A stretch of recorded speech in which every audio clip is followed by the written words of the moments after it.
창세기 28장. 이삭은 야곱을 불러 축복한 다음 이렇게 당부했다. 가나안 여인을 아내로 맞이해서는 안 된다. 당장 이곳을 떠나 밧담 아람으로 가서 내 외할아버지 부두엘의 집을 찾아가거라. 내 외삼촌 라반의 딸들 가운데서 아내를 얻도록 하여라. 그러면 강하신 하나님께서 내게 복을 주시고 수많은 자손을 주셔서 여러 민족을 이루게 하실 것이다. 아브라함의 복을 너와 내 자손에게도 두셔서 내가 살고 있는 이 땅, 하나님께서 아브라함에게 주신 이 땅을 내가 차지하게 하실 것이다. 이삭은 야곱을 떠나보냈다. 야곱은 밧담 아람으로 가서 아람 사람 부두엘의 아들인 라반을 찾아갔다. 라반은 야곱과 에서의 어머니인 리브가의 오라버니였다. 에서는 이삭이 야곱을 축복하고 밧담 아람으로 보내서 거기서 아내를 얻으라고 한 것과 그를 축복하면서 가나안 여인과 결혼하지 말라고 당부한 것, 그리고 야곱이 부모의 말에 순종하여 밧담 아람으로 떠난 것을 알게 되었다. 아버지 이삭이 가나안 여인을 얼마나 싫어하는지 알게 된 에서는 이스마엘에게 가서 아브라함의 아들 이스마엘의 딸이요 느바요스의 누이인 마할랏과 결혼했다. 마할랏 외에도 그는 이미 여러 아내를 두고 있었다. 야곱은 베엘세바를 떠나 하란을 향해 갔다. 한 곳에 이르러 해가 지자 그는 그곳에서 하룻밤을 묵기로 했다. 그는 거기에 있는 돌 하나를 가져다가 머리에 베고 누워 잠이 들었다. 그리고 꿈을 꾸었다. 꿈에 보니 땅에 계단이 세워져 있고 그 끝이 하늘에까지 닿아서 하나님의 천사들이 그 계단을 오르내리고 있었다. 그때 하나님께서 야곱 바로 앞에서 말씀하셨다. 나는 하나님, 내 조상 아브라함의 하나님, 이삭의 하나님이다. 내가 지금 자고 있는 이 땅을 내가 너와 내 후손에게 주겠다. 내 후손이 땅의 먼지처럼 많아질 것이며 서쪽에서부터 동쪽에 이르기까지 그리고 북쪽에서부터 남쪽에 이르기까지 퍼져나갈 것이다. 땅의 모든 민족이 너와 내 후손으로 인하여 복을 받게 될 것이다. 참으로 내가 너와 함께 있어 내가 어디로 가든지 너를 지키며 너를 다시 이 땅으로 데려오겠다. 내가 네게 약속한 것을 다 이루기까지 내가 너를 떠나지 않겠다. 야곱이 잠에서 깨어나 말했다. 하나님께서 이곳에 계시는데 내가 정말 그것을 몰랐구나. 그는 무척 두려웠다. 그는 경외감에 사로잡혀 작은 소리로 말했다. 믿기지 않아. 이 얼마나 놀랍고 거룩한 곳인가. 이곳이 바로 하나님의 집이며 여기가 바로 하늘의 문이다. 야곱은 아침 일찍 일어나서 베개로 삼았던 돌을 가져다가 기념 기둥으로 세우고 그 위에 기름을 부었다. 그러고 나서 그곳의 이름을 베델, 하나님의 집이라고 했다. 그 전까지 그 성읍의 이름은 루스였다. 야곱은 이렇게 서원했다.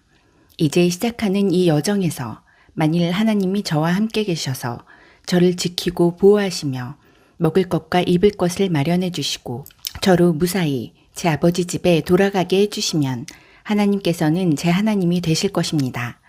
제가 기념으로 세운 이 돌기둥은 이곳을 하나님이 사시는 곳이라 말해주는 표석이 될 것입니다. 그리고 하나님께서 제게 무엇을 주시든지 그 10분의 1을 하나님께 되돌려 드리겠습니다. 창세기 29장. 야곱이 다시 길을 떠나 동방 사람들이 땅에 이르렀다. 그가 보니 넓은 들에 우물이 있고 새무리의 양떼가 우물 주위에서 자고 있었다. 이 우물은 양떼에게 물을 먹이는 공동 우물이었다. 우물 입구는 큰 돌로 덮여 있었다. 양떼가 다 모이면 목자들이 우물에서 돌을 굴려 양떼에게 물을 먹였고 물을 먹인 뒤에는 다시 돌을 제자리로 굴려서 우물을 덮어두곤 했다. 야곱이 말했다. 여보시오, 당신들은 어디서 왔습니까? 그들이 말했다. 하란에서 왔습니다. 야곱이 물었다. 나홀의 손자 라반이라는 분을 아십니까? 예, 압니다. 야곱이 계속해서 물었다. 그분은 잘 지내고 계시는지요? 그들이 대답했다. 아주 잘 지내고 있습니다. 저기 그의 딸 라헬이 양떼를 몰고 오는군요. 야곱이 말했다. 아직 해가 한창인데 지금은 양을 모을 때가 아니지 않습니까? 양떼에게 물을 먹이고 나서 돌아가 풀을 더 먹이는 것이 어떨까요? 그들이 대답했다. 우리는 그렇게 할 수가 없답니다. 목자들이 이곳에 다 도착한 뒤에야 물을 먹일 수 있습니다. 우물에서 돌을 굴려내려면 모두가 힘을 합쳐야 하거든요. 그러고 나서야 양떼에게 물을 먹일 수 있습니다. 야곱이 그들과 대화하고 있을 때 라헬이 아버지의 양떼를 몰고 왔다. 그녀는 양을 치고 있었다. 야곱은 자기 외삼촌 라반의 딸 라헬을 알아보았다. 야곱은 그녀가 외삼촌 라반의 양떼를 이끌고 도착한 것을 보자마자 다가가서 혼자 힘으로 우물 입구에서 돌을 굴려내고 외삼촌 라반의 양떼에게 물을 먹였다. 그러고 나서 야곱은 라헬에게 입맞추고 울음을 터뜨렸다. 그는 자신이 그녀 아버지의 친척이며 리브가의 아들임을 라헬에게 밝혔다. 그녀는 집으로 달려가서 자신이 들은 것을 아버지에게 알렸다. 라반은 자기 누이의 아들 야곱이 왔다는 소식을 듣고 달려나가서 그를 껴안고 입맞추고는 집으로 데려왔다. 야곱은 라반에게 그동안 있었던 일을 모두 이야기했다. 라반이 말했다. 너는 내 가족이자 내 혈육이다. 야곱이 라반의 집에 머문 지 한 달이 되었을 때 라반이 말했다. 내가 내 조카이기는 하다만 거저 이래서야 되겠느냐. 어느 정도의 보수를 받고 싶은지 말해보아라. 얼마면 적당하겠느냐. 라반에게는 두 딸이 있었다. 큰 딸은 레아였고 작은 딸은 라헬이었다. 레아는 눈매가 예뻤지만 라헬은 눈부시게 아름다웠다. 야곱이 사랑한 사람은 라헬이었다. 그래서 야곱은 이렇게 대답했다. 외삼촌이 작은 딸 라헬을 위해 제가 7년 동안 외삼촌의 일을 돕겠습니다. 라반이 말했다. 그 아이를 낯선 사람과 결혼시키느니 내게 주는 것이 훨씬 낫겠다. 좋다. 여기 내 집에 머물러라. 그리하여 야곱은 라헬을 위해 7년 동안 일했다. 그러나 그가 그녀를 몹시 사랑했으므로 7년이 수일처럼 여겨졌다. 마침내 야곱이 라반에게 말했다. 제가 일하기로 약속한 기한을 다 채웠으니 이제 제 아내를 주십시오. 저는 당장이라도 결혼할 준비가 되어 있습니다. 라반은 주위 사람들을 모두 초청하여 성대한 잔치를 베풀었다. 하지만 저녁이 되자 그는 자기 딸 레아를 데려다가 신방에 들여보냈고 야곱은 그녀와 잠자리를 같이 했다. 라반은 여종 실바를 딸 레아에게 몸종으로 주었다. 아침이 되어 보니 신방에 레아가 있었다. 야곱이 라반에게 따져 물었다. 제게 무슨 일을 하신 겁니까? 제가 라헬을 얻겠다고 이 모든 기간을 일한 것이 아닙니까? 외삼촌은 어째서 저를 속이셨습니까? 라반이 말했다. 우리 지역에서는 그런 식으로 하지 않는다네. 작은 딸을 큰 딸보다 먼저 결혼시키는 법이 없지. 신혼 첫 주를 즐기게. 그러면 다른 딸도 자네에게 주겠네. 그러나 그 값으로 7년을 더 일해야 할 것이네. 야곱은 그렇게 하기로 했다. 신혼 첫 주를 지내자 라반은 자기 딸 라헬을 야곱에게 주어 그의 아내가 되게 했다. 라반은 여종 빌하를 딸 라헬에게 몸종으로 주었다.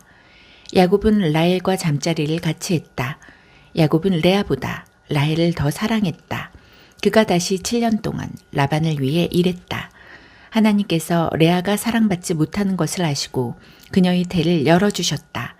그러나 라헬은 아이를 갖지 못했다. 레아가 임신하여 아들을 낳았다. 그녀는 아이의 이름을 르우벤, 보라 산의 아이다. 이라 하고 이것은 하나님께서 나의 불행을 보셨다는 증거다. 이제 내 남편이 나를 사랑해 줄 것이라는 증거나 다름없어 하고 말했다. 레아가 또 임신하여 아들을 낳았다. 그녀는 하나님께서 내가 사랑받지 못한다는 것을 들으시고 내게 이 아들도 주셨다. 말하고 아이의 이름을 시므온, 하나님께서 들으셨다. 이라고 했다. 그녀가 다시 임신하여 아들을 낳았다. 그녀는 내가 아들 셋을 낳았으니 이제는 남편의 마음이 나와 통할 거야 하면서 아이의 이름을 레위, 통하다라고 했다. 그녀가 마지막으로 임신하여 네 번째 아들을 낳았다. 그녀는 이제는 내가 하나님을 찬양하리라 말하고 아이의 이름을 유다, 하나님을 찬양하다 라고 했다. 그러고는 그녀의 출산이 그쳤다. 창세기 30장. 라헬은 자신이 야곱의 아이를 낳지 못함을 깨닫고 언니를 시샘했다. 그녀가 야곱에게 말했다. 나도 아이를 갖게 해주세요. 그러지 않으면 죽어버리겠어요. 야곱이 라헬에게 화를 내며 말했다.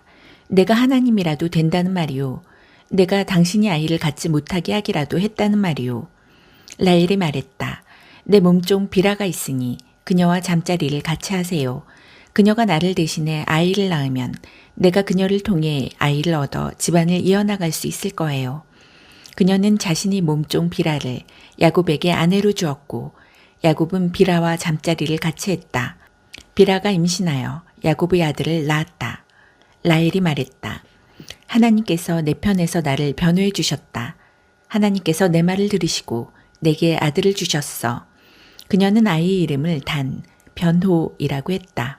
라헬의 몸종 비라가 또 임신하여 야곱에게서 두 번째 아들을 낳자 라헬이 말했다. 내가 온 힘을 다해 언니와 싸워서 이겼다. 그러고는 아이의 이름을 납달리, 싸움라고 했다. 레아는 자신이 더 이상 아이를 낳을 수 없다는 것을 알고 자신이 몸종 실바를 야곱에게 아내로 주었다. 실바가 야곱의 아들을 낳자 레아가 참 다행이구나 하고 말하면서 아이의 이름을 갓, 행운이라고 했다.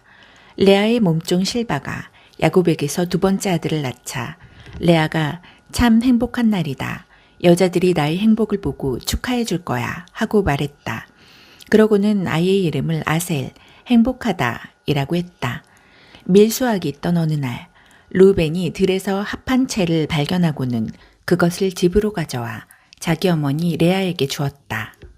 라헬이 레아에게 물었다. 언니의 아들이 가져온 합한 채를 좀 얻을 수 있을까요? 레아가 대답했다. 내게서 남편을 빼앗아간 것으로는 부족하더냐. 그래서 이제는 내 아들이 가져온 합한 채까지 원하는 거냐. 라헬이 말했다. 좋아요. 언니의 아들이 가져온 사랑의 열매를 얻는 대신에 오늘 밤 그이가 언니와 잠자리를 같이 하게 해주지요. 그날 저녁에 야곱이 들에서 돌아오자 레아가 그를 맞이하며 말했다. 오늘 밤에는 나와 잠자리를 같이 해요. 내 아들이 구해온 합한 채를 주고 당신과 하룻밤을 보내기로 했어요. 그래서 야곱은 그날 밤 레아와 잠자리를 같이 했다. 하나님께서 레아의 말에 귀 기울여 주셔서 레아가 임신하여 야곱에게서 다섯 번째 아들을 낳았다. 그녀가 말했다. 내 몸종을 남편에게 주었더니 하나님께서 내게 갚아주셨다. 그녀는 아이의 이름을 이사갈, 교환했다 이라고 했다. 레아가 또 임신하여 야곱에게서 여섯 번째 아들을 낳고는 하나님께서 내게 큰 선물을 주셨다. 내가 아들 여섯을 낳았으니 이제는 남편이 나를 존중해 줄 거야 하고 말했다. 그녀는 아이의 이름을 스불론이라고 했다. 그녀는 마지막으로 딸을 낳고 아이의 이름을 디나라고 했다. 그때 하나님께서 라헬을 기억하셨다. 하나님께서 그녀의 말에 귀 기울이시고 그녀의 태를 열어주셨다. 그녀가 임신하여 아들을 낳고는 하나님께서 나의 수치를 없애주셨다 하고 말했다. 그녀는 하나님께서 내게 아들을 하나 더 주시면 좋으련만 하고 기도하며 아이의 이름을 요셉, 더하다 이라고 했다. 라헬이 요셉을 낳은 뒤에 야곱이 라반에게 말했다. 제가 고향으로 돌아가게 해주십시오. 장인 어른을 섬기고 얻은 제 아내들과 자식들을 제게 해주십시오. 제가 장인 어른을 위해 얼마나 열심히 일했는지 장인 어른도 잘 아십니다. 라반이 말했다. 맞는 말이네. 내가 점을 쳐보니 하나님께서 자네 때문에 내게 복을 주셨다는 것을 알겠더군. 그러고는 이렇게 말을 이었다. 내가 얼마를 주면 좋을지 정해보게. 내가 자네에게 주겠네. 야곱이 대답했다. 제가 한 일이 장인어른께 얼마나 가치가 있었는지, 제가 장인어른의 가축을 돌보는 동안 가축이 얼마나 불어났는지 장인어른도 잘 아십니다. 제가 여기 왔을 때만 해도 장인어른의 재산이 보잘것 없었으나 이제는 크게 불어났습니다. 제가 한 모든 일이 장인어른께는 복이 되었습니다. 이제는 제가 제 가족을 위해 무언가를 해야 하지 않겠습니까? 그래, 내가 자네에게 무엇을 해주면 되겠나? 야곱이 말했다. 아무것도 해주지 않으셔도 됩니다. 다만 이렇게 하면 어떻겠습니까? 제가 목장으로 돌아가서 장인어른의 가축대를 돌보겠습니다. 오늘 모든 가축대를 샅샅이 살펴서 얼룩지거나 점이 있는 양과 검은 새끼 양과 점이 있거나 얼룩진 염소들을 골라내십시오. 그것들이 제 품삯이 될 것입니다. 그리하여 장인어른께서 제 품삯을 조사하실 때 저희 정직함을 확인하실 수 있을 것입니다. 장인어른께서 얼룩지지 않고 점이 없는 염소나 검지 않은 양을 발견하시면 제가 그것을 훔친 것으로 아셔도 좋습니다. 라반이 말했다. 좋네. 그렇게 하지. 그러나 라반은 그날로 얼룩지고 점이 있는 숫 염소와 얼룩지고 점이 있는 암 염소와 검은 양과 흰색 기미가 도는 가축까지 모두 가려내어 자기 아들들 손에 맡겨 돌보게 했다. 그런 다음 자신과 야곱 사이에 사흘 거리를 두었다. 그동안 야곱은 라반이 남은 가축들을 돌보았다. 야곱은 미루나무, 감복숭아나무, 버즘나무의 싱싱한 가지들을 꺾어다가 껍질을 벗겨 흰 줄무늬가 드러나게 했다. 그는 껍질을 벗긴 가지들을 가축대가 물을 먹으러 오는 여물통 앞에 세워두었다. 짝짓기 때가 된 가축들이 물을 마시러 와서 줄무늬가 있는 나뭇가지들 앞에서 짝짓기를 했다. 그렇게 짝짓기를 한 것들은 줄무늬가 있거나 점이 있거나 얼룩진 새끼들을 낳았다. 야곱은 암양들을 라반의 양떼 가운데서 검은 빛이 도는 양들 앞에 두었다. 그는 이런 식으로 양떼를 구분해 자신의 것으로 가려내어 라반의 양떼와 섞이지 않게 했다. 튼튼한 가축들이 짝짓기를 할 때면 그 가축들이 볼 수 있도록 여물통 앞에 가지들을 세워놓아 그 앞에서 짝짓기를 하게 했다. 그러나 약한 가축들 앞에는 그 가지들을 세워두지 않았다. 그리하여 약한 것들은 라반의 것이 되고 튼튼한 것들은 야곱의 것이 되었다. 야곱은 점점 더 부자가 되었다. 낙타와 나귀는 말할 것도 없고 상당히 많은 양떼와 종들을 손에 넣게 되었다. 창세기 31장. 야곱은 라반의 아들들이 뒤에서 쑥덕거리는 소리를 들었다. 야곱이 우리 아버지 재산을 이용해서 자기 입속만 차리는데 우리 아버지는 손해만 보고 있다. 동시에 야곱은 라반의 태도가 달라졌다는 것도 알게 되었다. 자신을 대하는 태도가 전과 같지 않았던 것이다. 그때 하나님께서 야곱에게 말씀하셨다. 내가 태어난 고향으로 돌아가거라. 내가 너와 함께 가겠다. 야곱은 라헬과 레아에게 기별하여 그의 가축대가 있는 들에서 만나자고 했다. 야곱이 말했다. 내가 보니 그대들의 아버지가 나를 대하는 태도가 달라졌소. 나를 예전처럼 대해주시지 않소. 그러나 내 아버지 하나님께서는 변함이 없으셔서 지금도 나와 함께하고 계시오. 내가 그대들의 아버지를 위해 얼마나 열심히 일했는지는 그대들이 잘 알 것이오. 그런데도 그대들의 아버지는 몇 번이나 되풀이하여 나를 속이고 내 품삯도 번번이 바꿔 세맸소. 그러나 하나님께서는 그대들의 아버지가 내게 해를 입히지 못하게 하셨소. 그대들의 아버지가 얼룩진 것이 자네의 품삯이 될 것이네 하고 말하면 온 가축이 얼룩진 양과 새끼를 낳았고 그대들의 아버지가 이제부터는 줄무늬 있는 것이 자네의 품삯이 될 것이네 하고 말하면 온 가축이 줄무늬 있는 새끼를 낳았소. 하나님께서는 몇 번이고 그대들 아버지 가축을 이용해서 내게 갚아주셨소. 일찍이 가축들이 짝짓기를 하던 때에 나는 꿈에 줄무늬가 있고 얼룩지고 점이 있는 숫 염소들이 암 염소들에 올라타는 것을 보았소. 그 꿈에서 하나님이 천사가 야곱아 하고 나를 불렀소. 나는 예 하고 대답했소. 그 천사가 이렇게 말했소. 잘 보아라. 가축들 가운데 짝짓기를 하고 있는 염소들은 다 줄무늬가 있고 얼룩지고 점이 있는 것뿐임을 알아두어라. 라반이 이제까지 내게 어떻게 했는지 내가 다 안다. 나는 베델이 하나님이다. 내가 거기서 한 기둥을 거룩하게 구별해 세우고 내게 서원했다. 이제 너는 이곳을 떠나 내가 태어난 고향으로 돌아가거라. 라헬과 레아가 말했다. 우리 아버지가 언제 우리를 제대로 대해준 적이 있나요? 아버지는 우리를 이방인보다도 못하게 대했잖아요. 아버지가 바란 것은 온통 돈밖에 없었습니다. 그것도 우리를 팔아서 번 것인데도 아버지가 다 써버리고 말았습니다. 하나님께서 우리 아버지에게서 거두어 우리에게 돌려주신 재산은 당연히 우리와 우리 자녀들 몫입니다. 그러니 망설이지 마세요. 하나님께서 당신에게 일러주신 대로 하세요. 야곱은 그렇게 했다. 그는 자녀와 아내들을 낙타에 태우고 모든 가축과 밧다마람에서 얻은 것을 전부 가지고서 가나안 땅에 있는 자기 아버지 이삭의 집으로 떠났다. 마침 라반은 양털을 깎으러 가고 없었다. 라헬이 그 틈을 타서 아버지 집의 수호 신상을 훔쳐냈다. 야곱이 자신의 계획을 비밀로 했기 때문에 아람 사람 라반은 사태가 어떻게 돌아가는지 전혀 몰랐다. 야곱은 자신이 전 재산을 가지고 떠났다. 이내 유프라테스 강을 건너 길르앗 산지를 향해 나아갔다. 라반은 사흘이 지나서야 야곱이 도망쳤다는 소식을 들었다.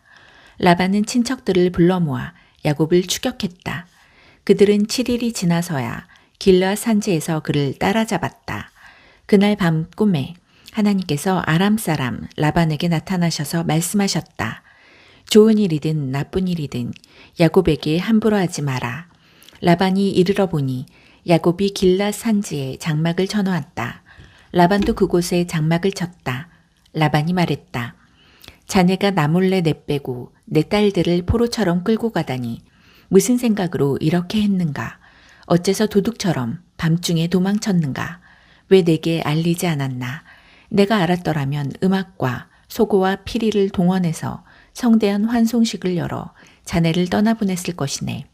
하지만 자네는 내가 내 딸들과 손자 손녀들에게 입맞출 기회조차 주지 않았네. 그렇게 한 것은 어리석은 짓이네. 나는 마음만 먹으면 당장 자네를 해칠 수 있지만 자네 아버지 하나님께서 간밤에 내게 나타나셔서 말씀하셨네. 좋은 일이든 나쁜 일이든 야곱에게 함부로 하지 말라고 말일세. 고향이 그리워서 떠난 것은 이해가 되네. 하지만 내 집의 수호신상은 왜 훔쳐갔는가? 야곱이 라반에게 대답했다. 저는 장인어른이 제게서 장인어른의 딸들을 강제로 빼앗아 갈까봐 두려웠습니다. 그러나 장인어른의 수호신상에 관해서는 여기 있는 누구에게서 그것이 나오든 그 사람은 살아남지 못할 것입니다. 우리 모두 지켜볼 테니 뒤져보십시오. 장인어른께 속한 것이 조금이라도 나오거든 그것을 가져가십시오. 야곱은 라헬이 수호신상을 훔쳤다는 사실을 모르고 있었다.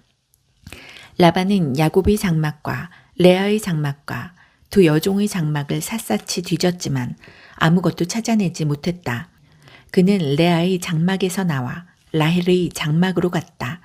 그러나 라헬은 그 수호신상을 가져다 낙타 안장 속에 넣고는 그 위에 앉아 있었다. 라반이 장막을 뒤지고 샅샅이 수색했으나 아무것도 찾아내지 못했다. 라헬이 자기 아버지에게 말했다. 아버지, 제가 월경 중이라 아버지 앞에서 일어설 수 없으니 저를 무례하다 여기지 말아주십시오. 라반은 그곳을 샅샅이 뒤져보았으나 수호신상을 찾아내지 못했다. 이제는 야곱이 화를 내며 라반에게 따졌다. 제가 무슨 죄를 짓고 무슨 잘못을 저질렀기에 저를 이렇게 괴롭히십니까? 장인어른께서 이곳을 샅샅이 뒤졌으나 장인어른이 소유라고 할 만한 것을 단 하나라도 찾아낸 것이 있습니까? 있다면 보여주십시오. 증거를 제시해 주십시오. 장인어른과 저 사이에 누가 옳고 그른지 우리 가족과 장인어른의 가족이 배심원이 되어 가려줄 것입니다. 제가 장인어른을 위해 20년 동안 일하면서 암양과 암염소가 유산한 적이 한 번도 없었습니다. 저는 장인어른이 가축 가운데서 순양 한 마리 잡아먹은 적이 없습니다. 들짐승에게 찢긴 가축은 장인어른께 가져가지 않고 제 주머니를 털어 변상했습니다. 사실 장인어른은 제 잘못인지 아닌지 가리지도 않고 제게 물어내게 하셨습니다. 저는 찌는 듯한 더위나 살을 애는 듯한 추위에도 밖에서 일했고 잠을 못 자고 밤을 새운 적도 여러 번 있었습니다. 지난 20년 동안 저는 장인어른이 두 딸을 얻기 위해 14년을 종처럼 일했고 장인어른이 가축을 얻기 위해 6년을 더 일했습니다. 그런데도 장인어른은 제 품삯을 10번이나 바꿔 세맸습니다. 제 아버지의 하나님, 아브라함의 하나님, 이삭의 두려우신 하나님께서 저와 함께 계시지 않았다면 장인어른은 저를 빈손으로 떠나보냈을 것입니다. 그러나 하나님께서는 제가 공경에 처한 것과 제가 얼마나 열심히 일했는지를 아시고 지난밤에 판결을 내려주신 것입니다. 라반이 자신을 변호했다. 딸들도 내 딸들이고 아이들도 내 아이들이고 가축도 내 가축일세. 자네 눈에 보이는 모든 것이 내 것일세. 그러나 내가 내 딸들이나 그 애들이 낳은 자식들을 어찌하겠는가. 그러니 자네와 나 사이에 계약을 맺어 해결하세. 하나님께서 우리 사이에 증인이 되어주실 것이네. 야곱이 돌 하나를 가져다가 기둥처럼 똑바로 세웠다. 야곱이 가족을 불러 모아 돌들을 가져오시오 하고 말했다. 그들은 돌들을 주워 모아 쌓아 올리고 그 돌무더기 곁에서 음식을 먹었다. 라반은 그 돌무더기를 아람말로 여갈 사하두다, 증거의 기념비라고 했고, 야곱은 히브리 말로 갈르엣, 증거의 기념비이라고 했다. 라반이 말했다. 이제부터 이 돌무더기 기념비가 자네와 나 사이에 증거가 될 것이네. 이 돌무더기를 갈르엣, 곧 증거의 기념비라 부르는 것은 이 때문이다. 이 돌무더기를 미스바, 망루라고도 하는데 이는 라반이 이렇게 말했기 때문이다.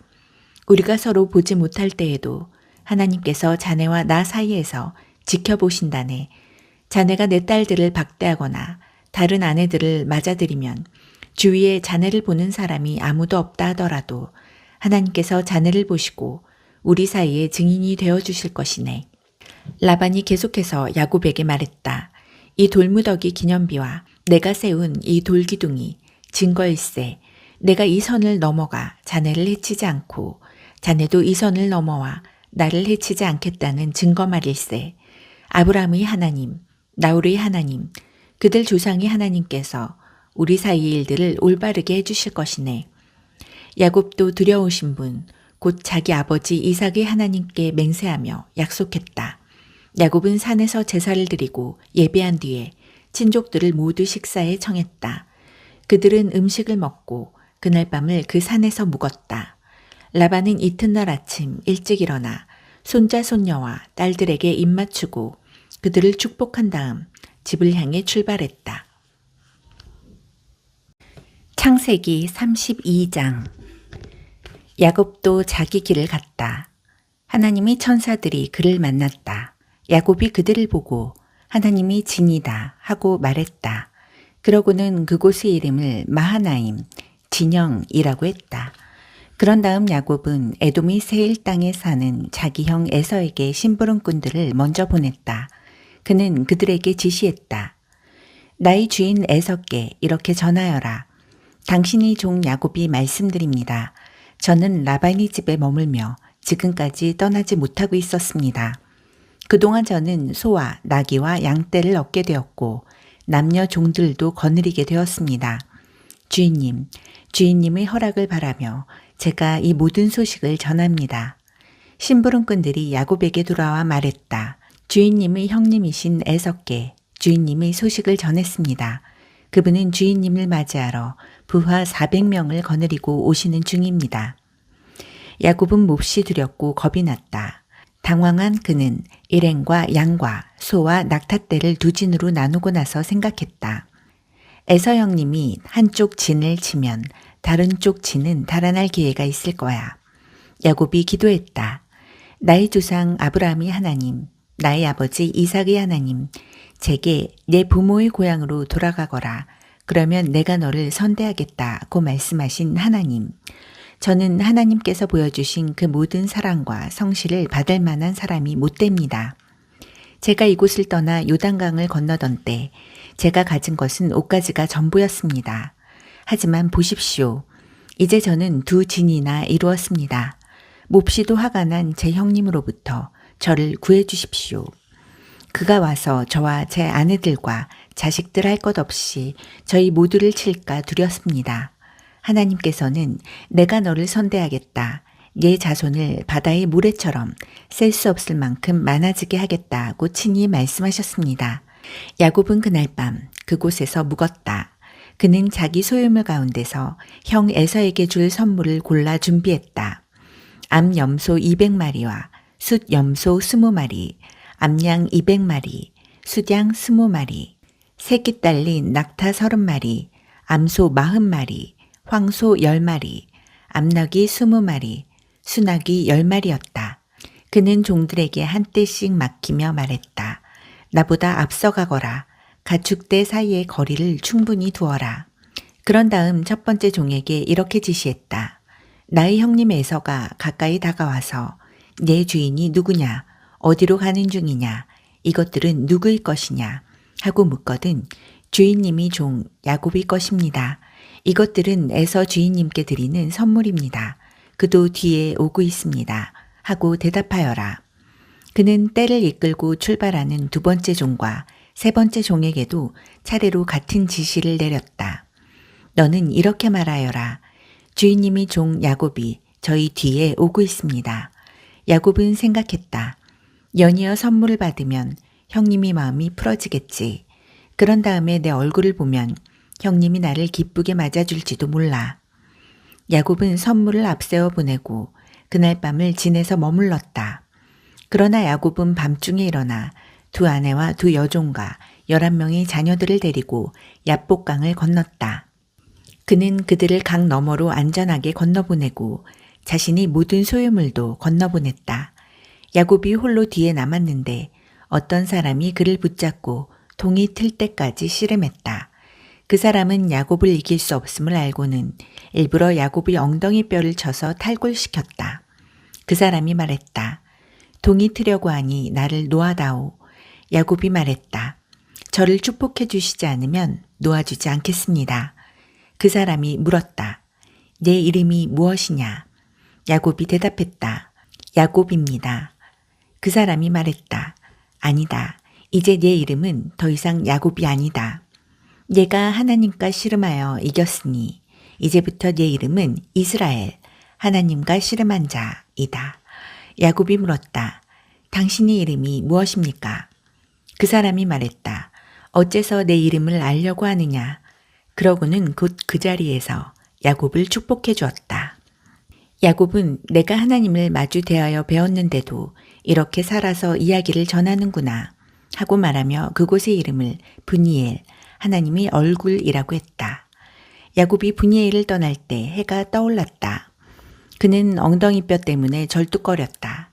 그래서 이스라엘 사람들은 오늘날까지도 엉덩이뼈의 힘줄을 먹지 않는다. 야곱이 엉덩이뼈가 탈골되었기 때문이다. 창세기 33장. 야곱이 눈을 들어보니 에서가 부하 400명을 거느리고 오고 있었다. 야곱은 레아와 라헬과 두 여종에게 자녀들을 나누어 맡기고 맨 앞에는 두 여종을, 그 뒤에는 레아와 그녀의 아이들을, 그리고 맨 뒤에는 라헬과 요셉을 세웠다. 야곱 자신은 선두에 서서 자기 형에게 다가가면서 7번 절하고 경의를 표했다. 그러자 에서가 달려와 그를 와락 껴안았다. 그는 야곱을 힘껏 안고 입을 맞추었다. 그 둘은 함께 울었다. 잠시 후에 에서가 둘러보다가 여인과 아이들을 보고 물었다. 너와 함께 있는 이 사람들은 누구냐? 야곱이 대답했다. 하나님께서 제게 은혜로 주신 자녀들입니다. 그러자 두 여종이 자기 아이들과 함께 나와 절하고 이어서 레아와 그녀의 아이들이 나와 절하고 마지막으로 라헬과 요셉이 에서에게 나와 절했다. 에서가 물었다. 내가 앞서 만난 가축대는 다 무엇이냐? 주인님께서 저를 너그러이 맞아주셨으면 하는 마음에서 보내드린 것입니다. 에서가 말했다. 내 아우야, 나는 온갖 것을 풍성히 가지고 있으니 내 것은 내가 가지거라. 야곱이 말했다. 아닙니다. 받아주십시오. 저를 맞아줄 마음이 있으시면 그 선물을 받아주십시오. 주인님이 얼굴을 뵈니 저를 보고 미소 지으시는 하나님의 얼굴을 뵙는 것 같습니다. 제가 주인님께 드린 선물을 받아주십시오. 하나님께서 저를 선대해 주셔서 저는 넉넉히 가지고 있습니다. 야곱이 간곡히 권함으로 에서가 선물을 받아들였다.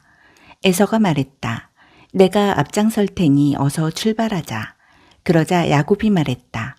주인님도 보시다시피 아이들이 많이 지쳐 있습니다. 가축들도 새끼에게 젖을 먹여야 하니 천천히 진행하는 것이 좋겠습니다. 하루라도 심하게 몰다가는 다 죽고 말 것입니다. 그러니 주인님께서는 이 종보다 앞서 가십시오. 저는 제 가축대와 아이들 걸음에 맞춰서 천천히 가겠습니다. 세일에서 주인님을 만나겠습니다. 에서가 말했다. 그렇다면 내 부하 며칠 내게 남겨두도록 하겠다. 야곱이 말했다. 그러실 필요가 없습니다. 저를 이렇게 환대해 주신 것으로 충분합니다. 에서는 그날로 길을 떠나 세일로 돌아갔다. 야곱은 숫곳으로 갔다. 그는 자기가 살 집과 가축을 위한 초막을 지었다. 그리하여 그곳을 숫곳, 초막이라고 부르게 되었다. 이렇게 야곱은 밧다마람을 떠나 가나안 땅 세겜 성읍에 무사히 이르렀다. 그는 그 성읍 근방에 장막을 쳤다. 그리고 장막을 친 그 땅을 세겜의 아버지 하몰이 아들들에게서 샀다. 그는 그 땅값으로 은화 100개를 지불했다.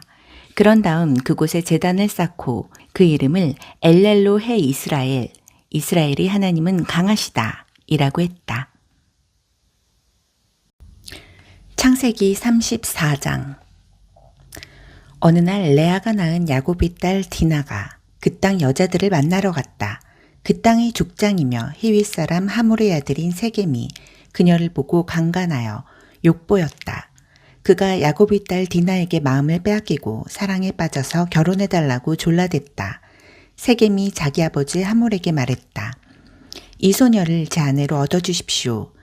야곱은 세겜이 자기 딸 디나를 욕보였다는 말을 들었으나 아들들이 가축대와 함께 들에 나가 있었으므로 그들이 집으로 돌아올 때까지 아무 말도 하지 않았다. 세겜의 아버지 하몰이 결혼을 성사시키려고 야곱을 찾아왔다. 그 사이에 야곱의 아들들이 들에서 돌아와 무슨 일이 있었는지 들었다. 그들은 몹시 흥분해서 분노를 억누르지 못했다. 세겜이 야곱의 딸을 욕보인 것은 이스라엘 안에서는 도저히 묵과할 수 없고 참을 수 없는 일이었다. 하몰이 야곱과 그의 아들들에게 말했다. 내 아들 세겜이 당신 딸에게 빠져 있습니다. 그러니 따님을 내 아들이 아내로 주십시오. 우리 서로 사돈관계를 맺읍시다. 여러분이 딸을 우리에게 주면 우리도 우리의 딸을 여러분에게 주겠습니다. 우리 서로 어울려 한 가족처럼 지냅시다. 우리 가운데 자리 잡고 편히 지내십시오. 우리와 함께 살면서 번성하기를 바랍니다. 세겜이 디나의 아버지와 오라버니들에게 자기 생각을 말했다. 허락해 주십시오. 신부를 데려오는 값은 얼마든지 치르겠습니다. 당신들이 그 값을 정하십시오. 이 소녀를 내 아내로 주기만 하면 바라는 값이 아무리 많다 해도 꼭 치르겠습니다. 야곱의 아들들은 자신들이 누이를 욕보인 세겜과 그의 아버지에게 속임수를 써서 대답했다. 그들은 이렇게 말했다. 말도 안 됩니다. 할례 받지 않은 남자에게 우리 누이를 줄 수 없습니다. 그렇게 하는 것은 우리에게 수치스러운 일입니다. 당신네 남자들이 모두 우리처럼 할례를 받는 조건이라면 한번 진지하게 이야기해 볼 수 있습니다. 그렇게 해준다면 우리가 기꺼이 당신네 딸들과 결혼하고 우리의 딸들을 당신들에게 시집 보내며 당신들 가운데서 편히 지내면서 당신들과 더불어 큰 민족을 이루어 행복하게 지내겠습니다. 그러나 당신들이 이 조건을 받아들이지 않으면 우리는 우리 누이를 데리고 떠나겠습니다. 하몰과 그의 아들 세겜이 생각하기에 그 조건은 꽤 타당해 보였다. 야곱의 딸에게 빠져있던 젊은 세겜은 그들이 요구한 대로 했다. 그는 자기 아버지의 집안에서 가장 인정받는 아들이었다. 하몰과 그의 아들 세겜은 광장으로 가서 성읍 의회 앞에 말했다. 이 사람들은 우리를 좋아합니다. 그들은 우리의 친구입니다. 그러니 그들이 이 땅에 자리 잡고 편히 지내게 해줍시다. 우리 땅은 그들이 자리 잡고 살아도 될 만큼 넓습니다. 생각해 보십시오.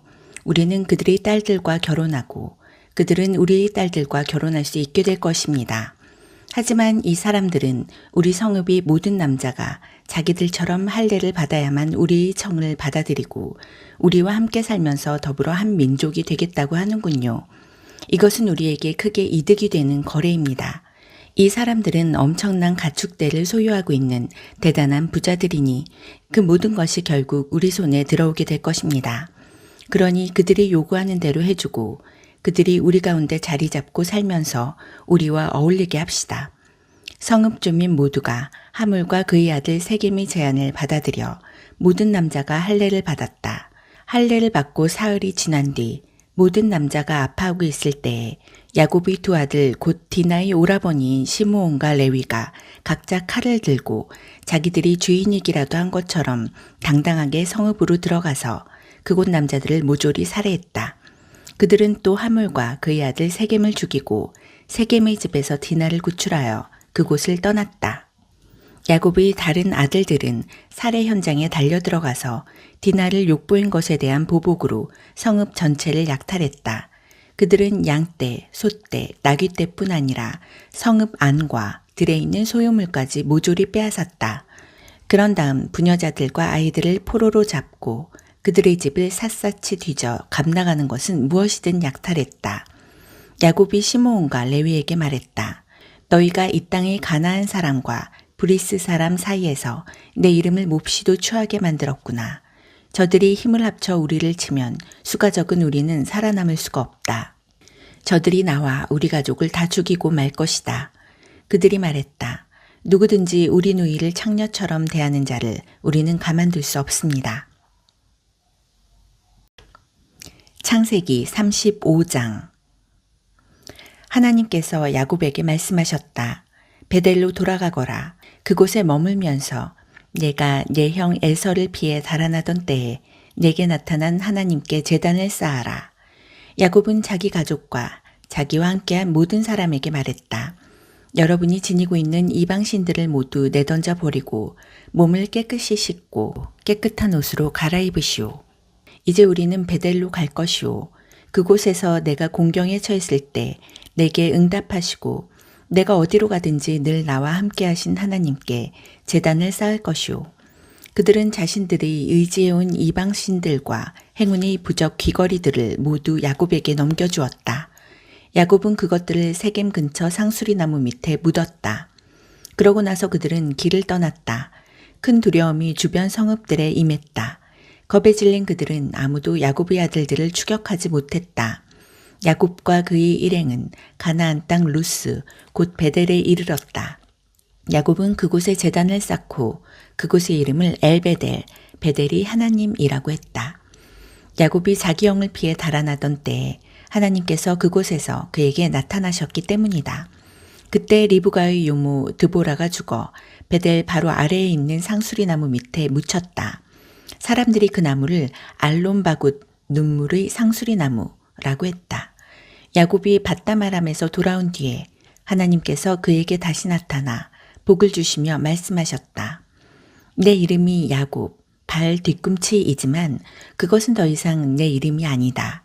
이제부터 내 이름은 이스라엘, 하나님과 씨름한 자이다. 하나님께서 말씀하셨다. 나는 강한 하나님이다. 자녀를 낳고 번성하여라. 한 민족, 곧 민족들의 무리가 내게서 나오고 왕들이 내 허리에서 나올 것이다. 이제 내가 아브라함과 이삭에게 준 땅을 내게 주고 내 후손에게도 줄 것이다. 그런 뒤에 하나님께서 야곱과 말씀을 나누시던 곳을 떠나 올라가셨다. 야곱은 하나님께서 자기와 말씀하시던 곳에 돌기둥을 세우고 그 위에 부어드리는 제물을 붓고 또 그 위에 기름을 부었다. 야곱은 하나님께서 자기와 말씀을 나누신 장소 곧 베델 하나님의 집을 하나님께 바쳤다. 그들은 베델을 떠났다. 에브라까지는 아직 한참을 가야 하는데 라헬이 진통을 시작했다. 진통이 몹시 심할 즈음에 산파가 그녀에게 말했다. 두려워하지 마세요. 또 사내 아이를 낳았습니다. 죽어가던 라헬은 마지막 숨을 거두면서 아이의 이름을 베노니, 내 고통의 아들이라고 했다. 그러나 아이의 아버지는 아이의 이름을 베냐민, 복된 아들이라고 했다. 라헬이 죽어서 에브랏, 곧 베들레헴으로 가는 길가에 묻혔다. 야곱은 그곳에 묘비를 세워 그녀의 무덤을 표시했다. 그 묘비는 오늘날까지 라헬의 묘비로 그곳에 있다. 이스라엘이 계속 진행하다가 믹달 에델에 장막을 쳤다. 이스라엘이 그 지역에서 지내는 동안 르우벤이 자기 아버지의 첩 비라와 잠자리를 같이 했다. 그가 한 일을 이스라엘이 전해 들었다. 야곱에게는 12아들이 있었다. 레아가 낳은 아들은 야곱의 맏아들인 르우벤, 시므온, 레위, 유다, 이사갈, 스불론이다. 라헬이 낳은 아들은 요셉, 베냐민이다. 라헬의 몸종 비라가 낳은 아들은 단, 납달리다. 레아의 몸종 실바가 낳은 아들은 갓, 아셀이다. 이들은 밧다마람에서 태어난 야곱의 아들들이다. 마침내 야곱이 기럇 아르바의 마므레에 있는 자기 아버지 이삭의 집으로 돌아왔다. 오늘날 헤브론이라 불리는 그곳은 아브라함과 이삭이 살던 곳이다. 이삭은 이제 180살이었다. 이삭은 늙고 나이가 들어서 마지막 숨을 거두었다. 아들 에서와 야곱이 그를 조상 곁에 묻었다. 창세기 36장. 에돔이라고도 하는 에서의 족보는 이러하다. 에서는 가나안 여인들과 결혼했다. 햇사람 엘론의 딸 아다, 헤윗 사람 아나의 딸이며 시브온의 손녀딸인 오홀리바마, 이스마엘의 딸이며 느바요시 누이인 바스맛을 아내로 맞았다. 아다는 에서에게서 엘리바스를 낳았고 바스맛은 루엘을 낳았고 오홀리바마는 여우스와 얄람과 고라를 낳았다. 이들은 모두 에서가 가나안 땅에서 얻은 아들들이다. 에서는 아내들과 아들, 딸들과 자기 집안의 모든 사람과 모든 가축, 가나안에서 얻은 모든 짐승과 재산을 거두어 자기 아우 야곱에게서 상당히 떨어진 곳으로 옮겨갔다. 한 곳에서 같이 살기에는 형제의 재산이 너무 많고 땅도 부족해서 그들이 가축들을 모두 먹여 살릴 수 없었기 때문이다. 에서는 세일 산지에 자리를 잡았다. 에서와 에돔은 같은 사람이다. 세일 산지에 사는 에돔 사람이 조상 에서의 족보는 이러하다. 에서의 아들들의 이름은 에서의 아내 아다가 낳은 아들 엘리바스, 에서의 아내 바스맛이 낳은 아들 루엘이다. 엘리바스의 아들들은 대만, 오말, 스보, 가담, 그나스다. 엘리바스에게는 딥나라는 첩이 있었는데 그녀는 엘리바스의 아들 아말렉을 낳았다. 이들은 모두 에서의 아내 아다의 손자들이다. 루엘의 아들들은 나핫, 세라, 삼마, 미사다. 이들은 에서의 아내 바스맛의 손자들이다. 에서의 아내이며 시브온의 아들 아나의 딸인 오홀리바마의 아들들은 이러하다. 그녀는 에서에게서 여우스, 얄람, 고라를 낳았다. 에서의 족보에서 나온 족장들은 이러하다. 에서의 맏아들 엘리바스의 자손으로 족장이 된 이들은 대만, 오말, 스보, 그나스, 고라, 가담, 아말렉이다. 이들은 에돔 땅에 거주하는 엘리바스의 자손의 족장들이며 모두 아다의 자손이다. 에서의 아들 루엘의 자손으로 족장이 된 이들은 나핫, 세라, 삼마, 미사다. 이들은 에돔 땅에 거주하는 루엘 자손이 족장들이며 에서의 아내 바스맛의 자손이다. 에서의 아내 오홀리바마의 자손으로 족장이 된 이들은 여우스, 얄람, 고라다. 이들은 모두 에서의 아내이자 아나의 딸인 오홀리바마에게서 태어난 족장들이다. 이들은 모두 에서, 곧 에돔의 자손으로 족장이 된 사람들이다. 그 땅의 원주민인 호리 사람 세일의 족보는 이러하다. 로단, 소발, 시브온, 아나, 디손, 에셀, 디산. 이들은 에돔 땅에 거주하는 세일의 자손으로 호리 사람이 족장들이다. 로단의 아들들은 호리, 호맘이고 로단이 누이는 딥나다. 소발의 아들들은 알완, 마나핫, 에발, 스보, 오남이다. 시브온의 아들들은 아야, 아나다. 아나는 자기 아버지 시브온의 나귀를 치다가 광야에서 온천을 발견한 사람이다. 아나의 아들은 디손이고 딸은 오홀리바마다. 디손의 아들들은 햄단, 에스반, 이드란, 그란이다.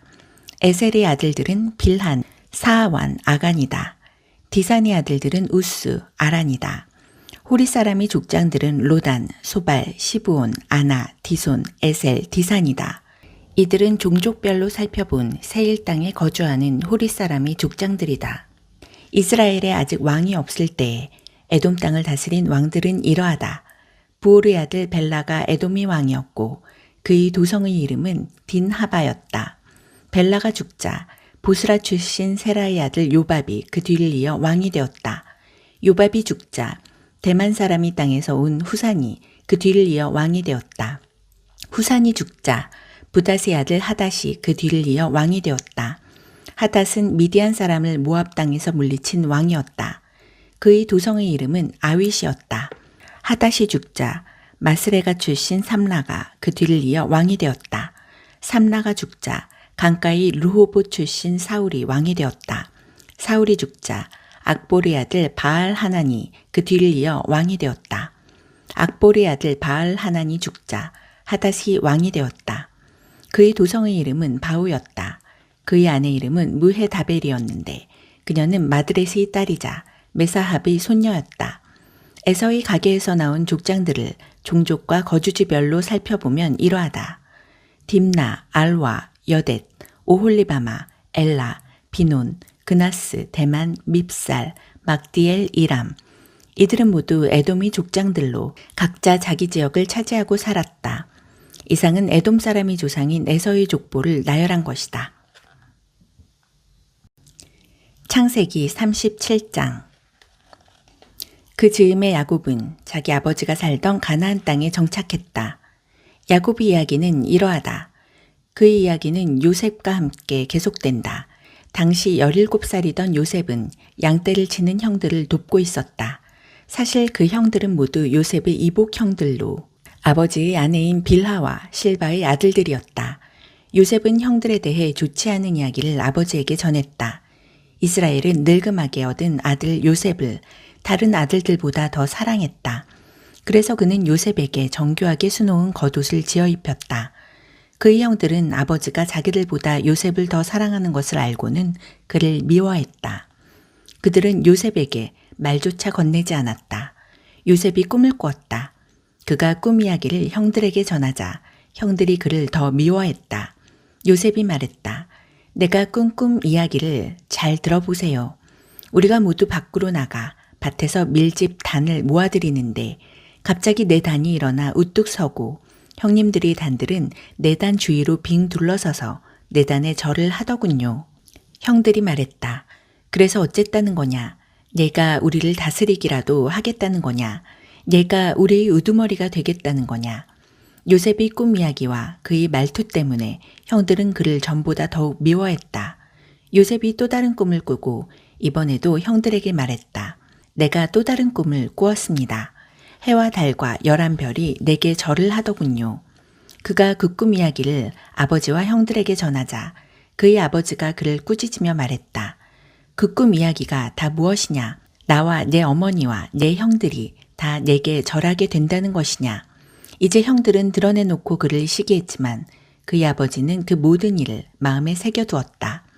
그의 형들이 세겜으로 가서 아버지의 양떼에게 풀을 먹이고 있었다. 이스라엘이 요셉에게 말했다. 내 형들이 지금 양떼와 함께 세겜에 있다. 내가 내 형들에게 좀 다녀와야겠다. 요셉이 말했다. 그렇게 하겠습니다. 이스라엘이 그에게 말했다. 가서 내 형들과 양떼가 어떻게 하고 있는지 살펴보고 돌아와서 내게 알려다오. 그는 요셉을 헤브론 골짜기에서 세겜으로 떠나보냈다. 요셉이 들판에서 헤매고 있는데 어떤 사람이 다가와 물었다. 무엇을 찾고 있느냐? 제 형들을 찾고 있습니다. 그들이 어디서 양떼에게 풀을 먹이고 있는지 아시는지요? 그 사람이 말했다. 그들은 여기를 떠났다. 내가 들으니 그들이 도단으로 가자고 하더구나. 그래서 요셉은 길을 떠나 형들이 뒤를 따라가다가 도단에서 그들을 찾아냈다. 형들은 멀리서 요셉을 알아보았다. 그들은 그가 자신들에게 이르기 전에 그를 죽이기로 모의했다. 그들이 말했다. 꿈꾸는 자가 이리로 오는구나. 저 녀석을 죽여서 이 오래된 구덩이들 가운데 한 곳에 던져놓고 사나운 짐승이 잡아먹었다고 말하자. 녀석의 꿈이 어떻게 되는지 지켜보자고. 루벤은 아우들이 하는 이야기를 듣고 요셉을 구할 생각으로 끼어들었다. 그를 죽이려 하다니 안 될 일이야. 살인은 절대 안 돼. 그 애를 이곳 광야에 있는 구덩이에 던져버리기만 하고 다치게는 하지 마라. 루벤은 나중에 다시 와서 그를 끌어내어 아버지에게 데려갈 생각이었다.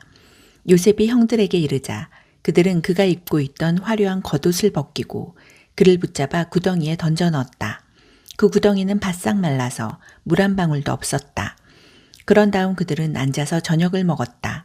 그들이 눈을 들어보니 길라앗에서 오는 이스마엘 상인 한 떼가 보였다. 그들은 이집트에 가서 팔 향료와 향품과 향수를 여러 마리 낙타에 싣고 오는 길이었다. 유다가 말했다. 형제들아, 우리가 아우를 죽이고 그 흔적을 감춘다고 해서 얻는 게 무엇이냐?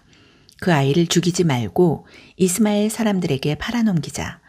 따지고 보면 그 아이도 우리의 형제, 우리의 혈육이다. 형제들이 그의 말에 동의했다. 그때 미디안 상인들이 지나가고 있었다.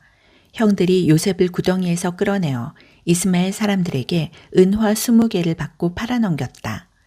이스마엘 사람들은 요셉을 데리고 이집트로 내려갔다. 나중에 루벤이 돌아와 구덩이로 가서 보니 요셉이 거기에 없었다. 그는 비통한 마음에 자기 옷을 찢었다. 그가 어찌할 바를 몰라하며 형제들에게 가서 말했다. 아이가 사라지고 없다. 이제 어찌해야 하나. 그들이 요셉의 겉옷을 가져다가 염소 한 마리를 죽인 다음 그 피에 옷을 담갔다. 그들은 그 겉옷을 아버지에게 가지고 가서 말했다. 저희가 이것을 발견했습니다. 살펴보십시오. 아버지의 아들의 겉옷이 맞나요? 야곱은 곧바로 그 겉옷을 알아보았다. 내 아들의 옷이다. 사나운 짐승이 그 아이를 잡아먹었구나. 요셉이 갈기갈기 찢겨 죽었구나. 야곱은 슬픔에 잠겨 자기 옷을 찢고서 거칠고 굵은 베옷을 입고 아들의 죽음을 오래도록 슬퍼했다. 자녀들이 위로하려고 했으나 그는 그들의 위로를 마다했다. 나는 내 아들의 죽음을 슬퍼하면서 무덤으로 가련다. 아버지는 요셉을 생각하며 하염없이 눈물을 흘렸다. 미디안 상인들이 이집트에서 요셉을 보디발에게 팔아넘겼다. 보디발은 바로의 신하로 바로의 왕실일을 맡아보는 사람이었다. 창세기 38장. 그 무렵 유다는 형제들로부터 떨어져 나와 히라라고 하는 아둘람 사람과 함께 지내고 있었다. 그곳에 있는 동안 유다는 가나안 사람 수아의 딸을 만났다. 유다가 그녀와 결혼하여 잠자리를 같이 하니 그녀가 임신하여 아들을 낳고 아이의 이름을 엘이라고 했다. 그녀가 다시 임신하여 아들을 낳고 아이의 이름을 오난이라고 했다. 그녀가 또다시 아들을 낳고 아이의 이름을 셀라라고 했다. 셀라를 낳았을 때 그들 부부는 거십에 살고 있었다. 유다가 맏아들 엘에게 아내를 얻어주었다.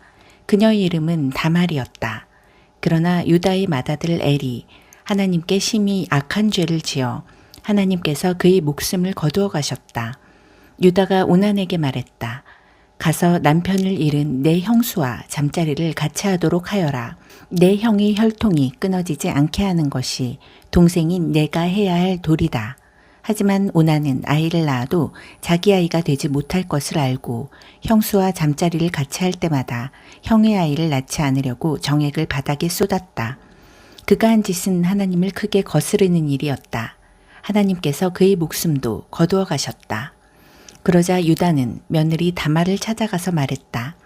내 아들 셀라가 다 자랄 때까지 내 아버지 집에서 과부로 지내고 있거라. 그는 셀라마저 형들처럼 죽게 될까 걱정했던 것이다. 그리하여 다말은 자기 아버지 집으로 가서 살았다. 시간이 흘러 유다의 아내 곧 수아의 딸이 죽었다. 애도 기간이 끝나자 유다는 아둘람 사람인 친구 히라와 함께 양떼의 털을 깎으러 딥나로 갔다. 다말은 내 시아버지가 양떼의 털을 깎으러 딥나로 갔다는 소식을 전해 들었다.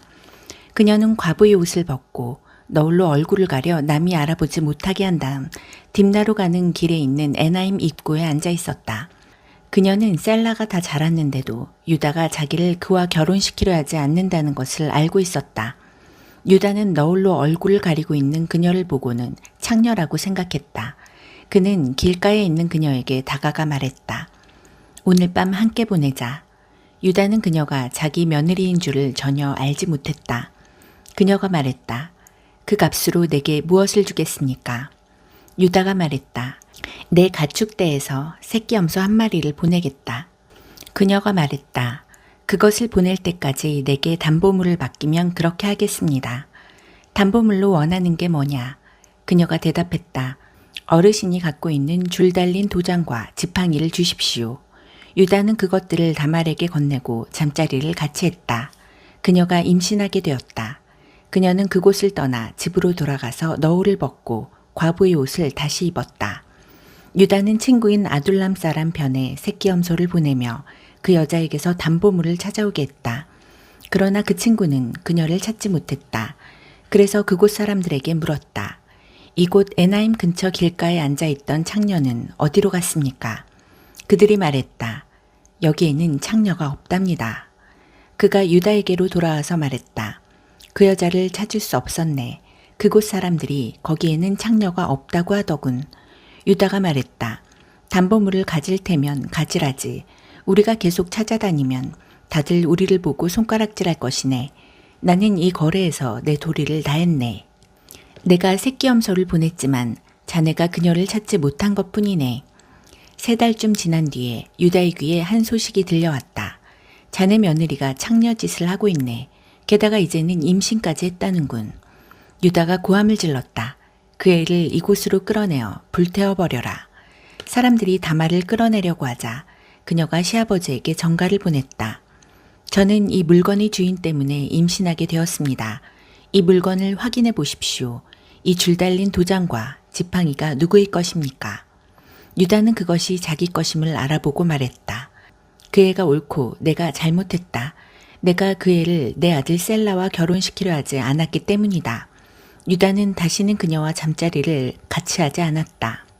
다말이 출산할 때가 되었는데 그녀의 뱃 속에 쌍둥이가 있었다. 아이를 낳을 때 한 아이의 손이 나왔다. 산파가 그 손에 붉은 실을 묶고 말했다. 이 아이가 먼저 나온 아이다. 그러나 바로 그때 그 아이의 손이 도로 들어가더니 그의 동생이 나왔다. 산파가 말했다.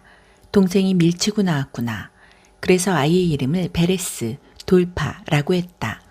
곧이어 그 아이의 형이 손에 붉은 실을 감고 나오니 아이의 이름을 세라, 빛나다라고 했다. 창세기 39장. 이스마엘 사람들이 요셉을 이집트로 끌고 가자 바로의 신하로 왕실 일을 도맡아 관리하고 있던 이집트 사람 보디발이 그들에게서 요셉을 샀다. 하나님께서 요셉과 함께 하셨으므로 그가 하는 일이 다 잘 되었다. 그는 자기 주인인 이집트 사람이 집에서 지내게 되었다. 그의 주인은 하나님께서 요셉과 함께 하시면서 요셉이 하는 일마다 잘 되게 해주시는 것을 알았다.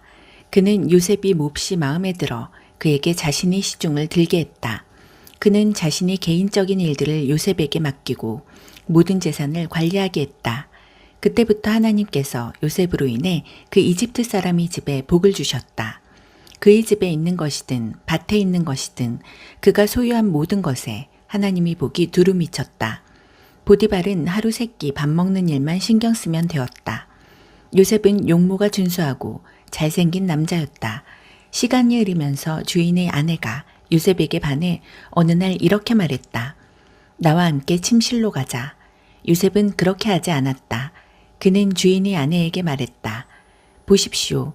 주인께서는 모든 소유를 제게 맡기시고 집안일에 대해서는 일절 신경 쓰지 않으십니다. 그분은 저를 동등한 사람으로 대해주셨습니다. 다만 그분께서 제게 맡기지 않으신 것이 있는데 바로 당신입니다.